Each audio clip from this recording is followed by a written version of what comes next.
I'm going to root against Duke. There are several teams that I root against. I root against the Patriots. Right. I root for underdogs. It's nothing personal against John. Yeah. I just am always going to hate Duke. Yeah. As long as they remain to be one of these top programs, just like the Patriots, root against them. Oh, it doesn't even matter. They could go winless, and people in this region, especially people that went to Maryland or grew up around Maryland, they'll never root for Duke. It just will never happen. But here's the thing in that game, and I'd love to open up the Hadid Carpet Clean listener lines early and get your thoughts on that Duke UCF game. 800-636-1067. Is that the talk of the sports world? Yes. I guess. It starts with the alley-oop. They're up by 4 points. There are 2 minutes left. You pull that out? I think you pull it out and use clock. Of course. Or you just execute the play. Because you can argue you may not get a better shot than a layup. Correct. So that is a layup. I mean, it's a point-blank opportunity. It's a 2-on-1. You got to convert You're either going to convert the layup or going to get fouled. Yeah. Yeah. You don't have to go for the highlight reel dunk. But even the highlight reel dunk, the percentage is probably 90% when they throw that pass in that situation on a 2-on-1. I don't know what happened, but you have a 4-point lead, less than 2 minutes to go. You missed the alley-oop. Then Reddish hits a three-pointer. It's a 1-point game. But you still kind of weather the storm. Mm-hmm. And you have a 3-point lead.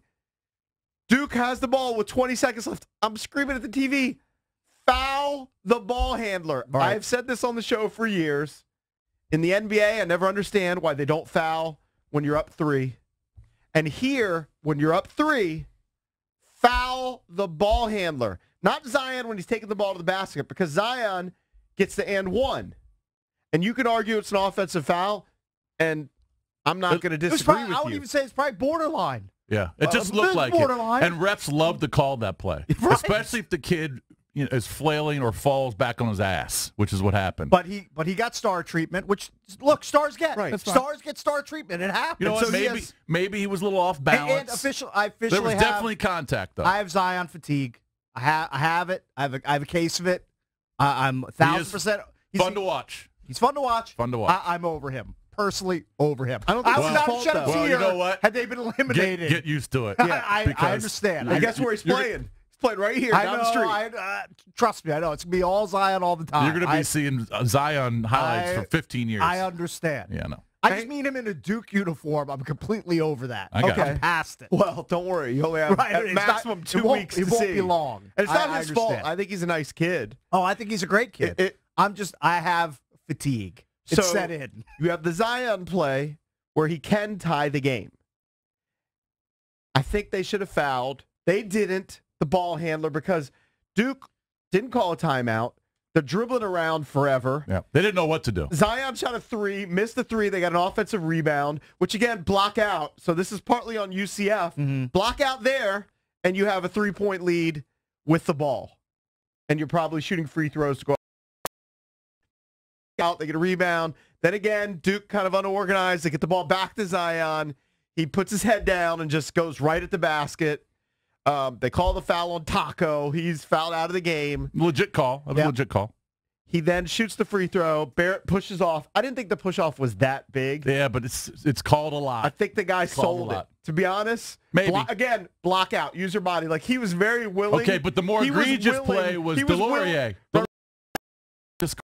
They completely missed. But he was willing to be thrown. If you want to chime in, 800-636-1067. I don't think this is being a Duke hater, because UCF had an opportunity. You block out, you get a rebound, you win the game. Mm-hmm.